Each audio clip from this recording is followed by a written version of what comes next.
arrogance, deception, and the unraveling of a king. Watch how a man who once held the world in his hands learned that no amount of wealth could shield him from justice. The air inside the courtroom was thick with tension, a charged silence buzzing just beneath the surface like the static before a storm. People packed into the wooden benches, shoulder to shoulder, their eyes darting toward the defendant's table. Whispers slithered through the crowd, each hushed voice adding another layer of speculation, another piece of scandalous gossip to an already infamous story. Then he entered. Tall, broad-shouldered, and clad in a meticulously tailored charcoal gray suit, Ethan Grayson strode into the room with the kind of self-assurance that bordered on arrogance. His slicked-back hair gleamed beneath the harsh fluorescent lights, a symbol of the carefully curated image he had built. A smirk curled at the corner of his mouth, as though he believed the room had gathered to celebrate him, not to judge him. For weeks his name had dominated every major headline. Ethan Grayson, the financial titan, the investment genius, the philanthropist who had once been praised for his business acumen, now stood accused of robbing struggling families of their savings, siphoning millions into his own bottomless pockets. But it wasn't his entrance that sent a ripple through the courtroom. It was what happened next. When Judge Monica Lee stepped into the room, the atmosphere shifted in an instant. Dressed in her black judicial robe, she carried herself with a quiet, unshakable authority. She didn't need to raise her voice to command respect. She didn't need to look around to remind people who was in charge. Her mere presence was enough. "All rise for the Honorable Judge Monica Lee," the bailiff announced. And just like that, the entire room stood. Everyone, except Ethan Grayson. A wave of disbelief rippled through the crowd. Gasps, murmurs, exchanged glances of shock. Every eye in the room fixated on the man who remained seated, casually flipping through a legal pad, as though this entire trial were nothing more than a mild inconvenience. His attorney leaned in, whispering urgently in his ear. But Ethan simply waved him off with a dismissive flick of his wrist, never once glancing up, his smirk lingering as if this were all some elaborate game in which he held every winning card. Judge Lee stopped at her bench. For a moment she simply watched him. The silence was no longer just tense. It was suffocating, pressing down on the room with an almost unbearable weight. Judge Lee's face betrayed nothing, but her piercing gaze was razor-sharp, cutting through the arrogance that clung to Ethan like an expensive cologne. And still, he did not flinch. "You may be seated," Judge Lee finally said, her voice measured and composed, yet carrying the unmistakable weight of authority. She did not acknowledge his blatant disrespect. Not yet. But the energy in the room had shifted. The unshakable certainty Ethan carried, the entitlement that had followed him into this courtroom, would not protect him here. He might have walked in believing he was untouchable, but he was about to learn that even the wealthiest, the most powerful, the most carefully protected, are not above the law. This was only the beginning. Ethan Grayson was not just another rich man. He was the kind of wealthy that made people stop and stare, the kind that inspired awe and envy in equal measure. Private jets, luxury yachts, sprawling multi-million-dollar estates on both coasts, and parties that rivaled those of Hollywood's elite. His business empire, Grayson Investments, had once been revered as a beacon of financial success, a fortress of wealth built on promises of prosperity. But now, those promises had been exposed for what they truly were, lies. And no amount of money could buy his way out of this reckoning. Behind the shimmering facade of Ethan Grayson's wealth and power lay a rot so deep it had consumed the futures of countless families. His rise had never been about brilliance or hard work. It had been built on deception, a carefully spun web of lies designed to lure in the unsuspecting. He had sold them dreams, a secure future, a comfortable retirement, the promise that their sacrifices would one day pay off. Small business owners, middle-class workers, widows and retirees had entrusted him with their life savings, believing they were investing in something solid, something real.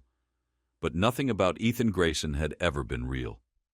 When the truth finally came crashing down, the devastation was immeasurable. Homes were lost, families shattered, Parents who had spent decades scraping together college funds for their children were now watching those dreams disintegrate. Elderly couples who had planned to spend their twilight years in peace now faced a terrifying reality: poverty, uncertainty, and a future they had never prepared for.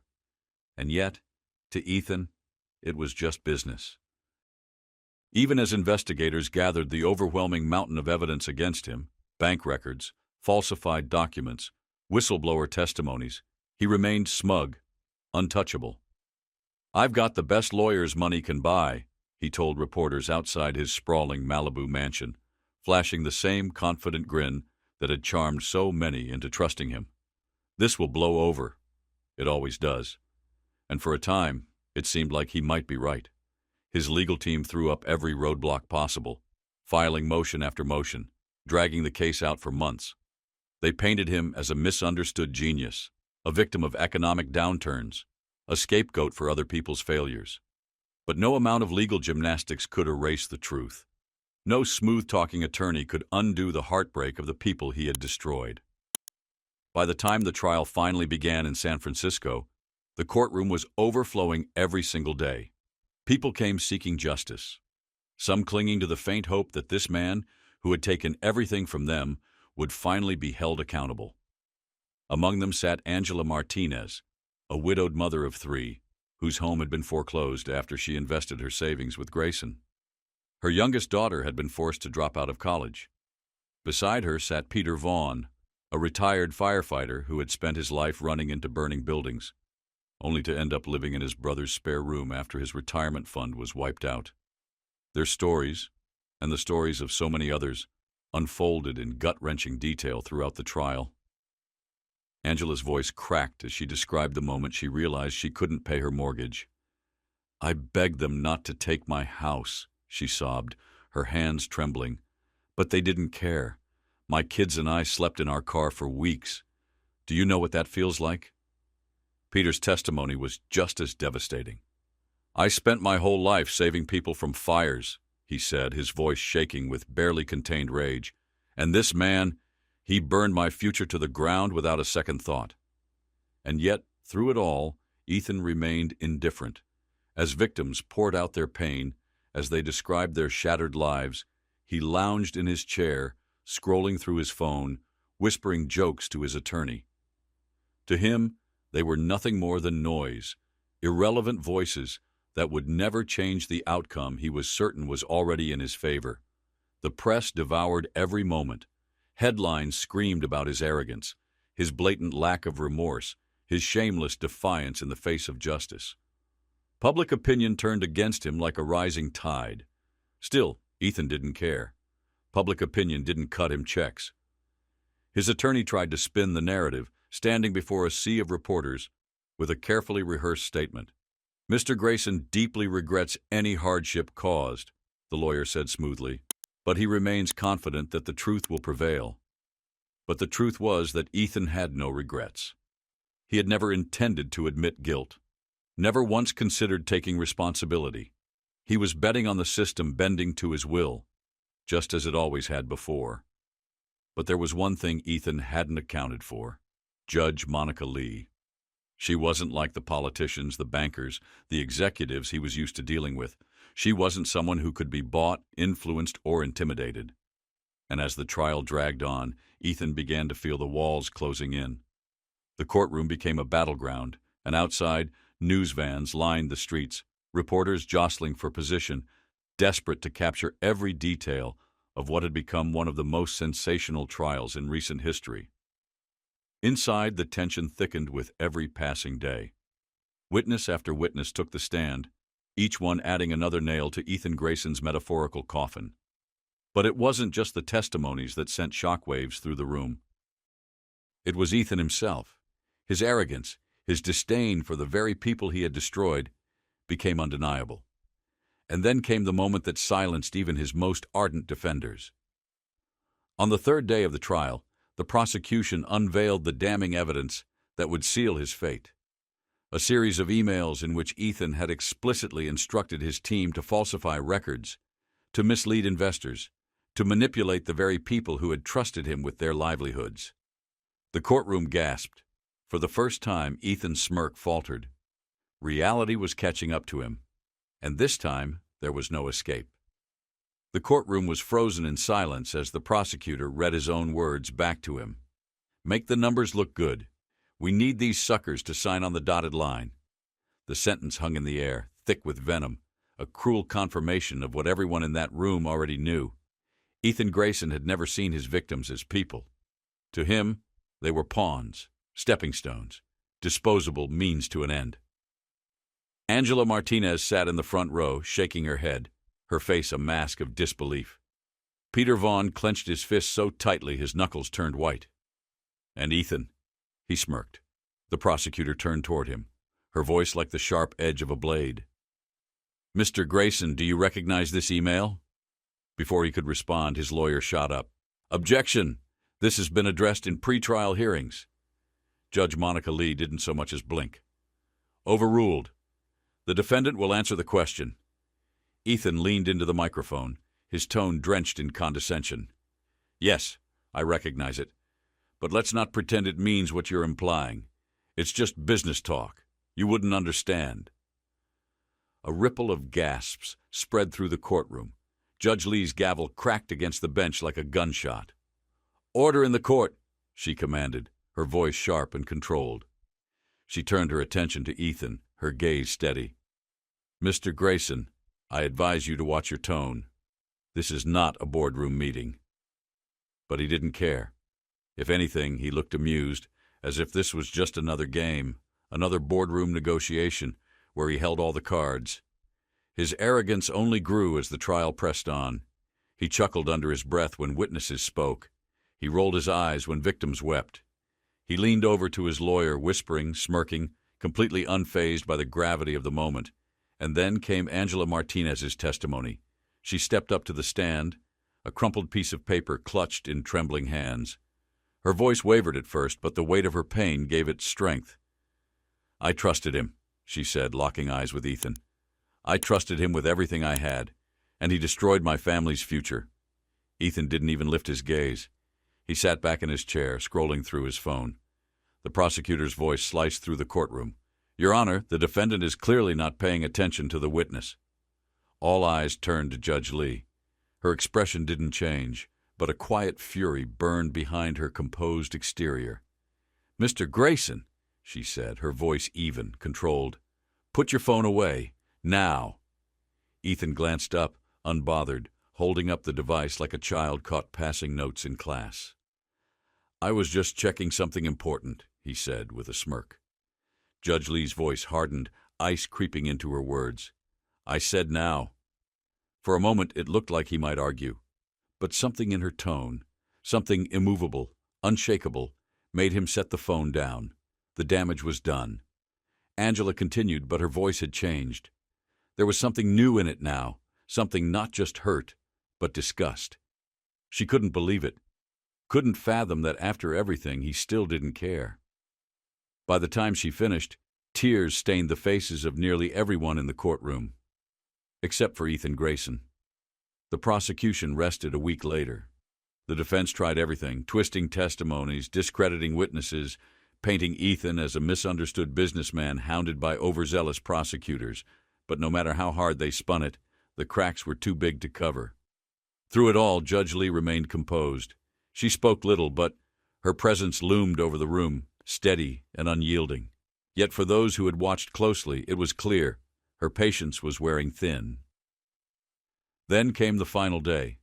The air inside the courtroom was charged, thick with anticipation. The gallery was packed, victims, reporters, spectators, all holding their breath. Ethan Grayson sat at the defense table as relaxed as ever. He even had the audacity to smile at the cameras, a small, self-assured smirk. He didn't look like a man facing judgment. He looked like a man who had already won. Then Judge Lee spoke. The room held its breath.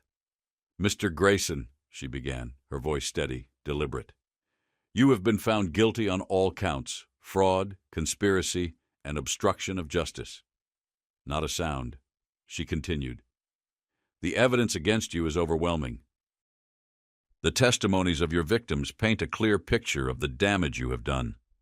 You manipulated, exploited, and destroyed the lives of countless people, all for personal gain.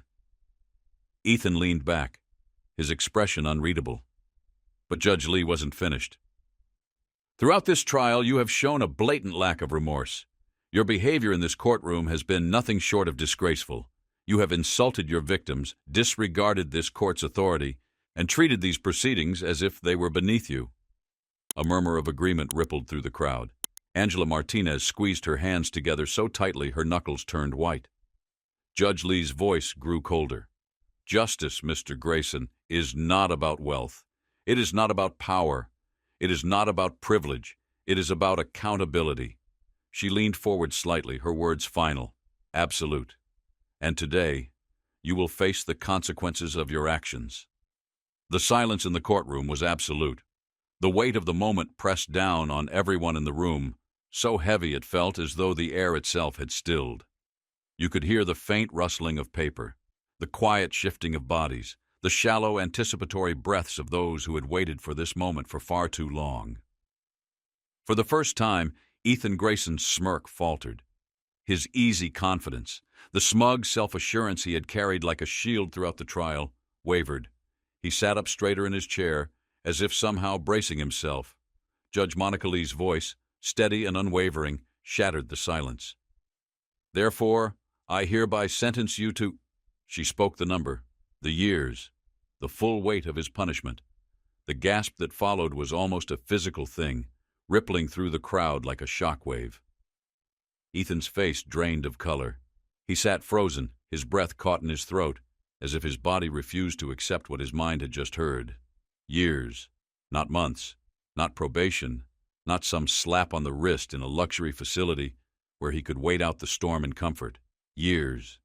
The walls of his carefully constructed world came crashing down around him, and for the first time since the trial had begun, Ethan Grayson looked afraid. Judge Lee was not finished. Furthermore, she continued, her voice firm, unshaken, I am ordering the immediate liquidation of your assets. Every dollar you stole will be returned to the families you devastated. The people whose lives you destroyed will finally see some form of restitution. A stunned murmur spread through the room. Some people gasped. Others let out quiet cries of relief.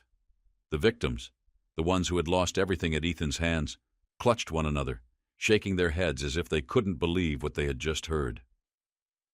Angela Martinez pressed her hands to her mouth, tears spilling down her cheeks, her body trembling with the force of her emotions.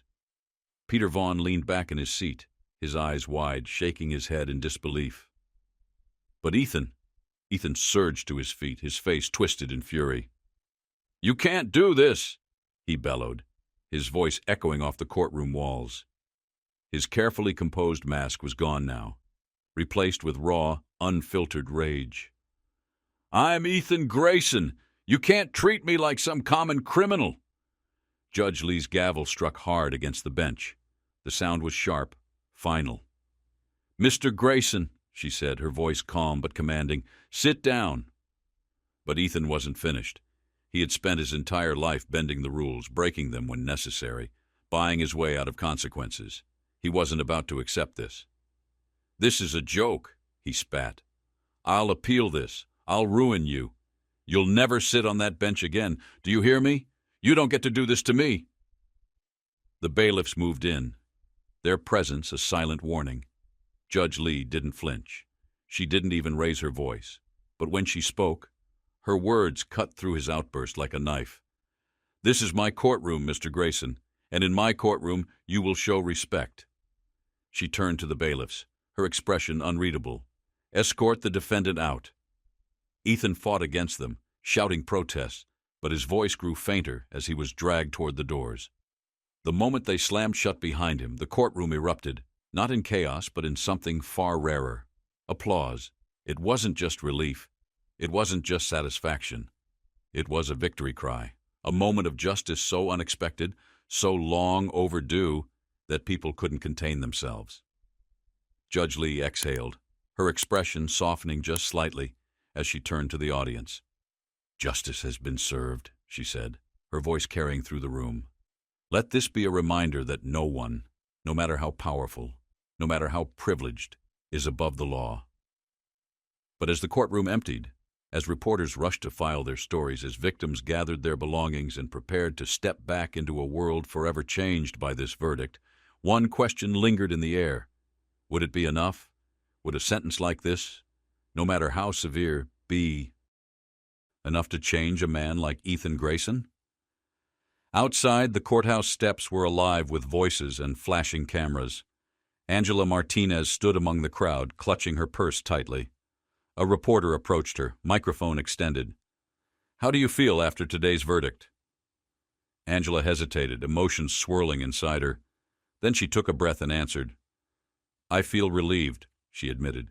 "But the truth is, no sentence, no amount of money will erase what he did. My kids and I are still rebuilding. There are nights when I don't know if we'll ever truly heal. But at least now we have hope." Nearby, Peter Vaughn spoke with a friend, shaking his head as he processed what had just happened. "It's not just about the years he's getting," he said quietly. "It's about the message. People like him think they're untouchable. Today proves they're not." Inside her chambers, Judge Monica Lee sat alone, staring out the window at the sea of reporters below. She didn't feel triumph.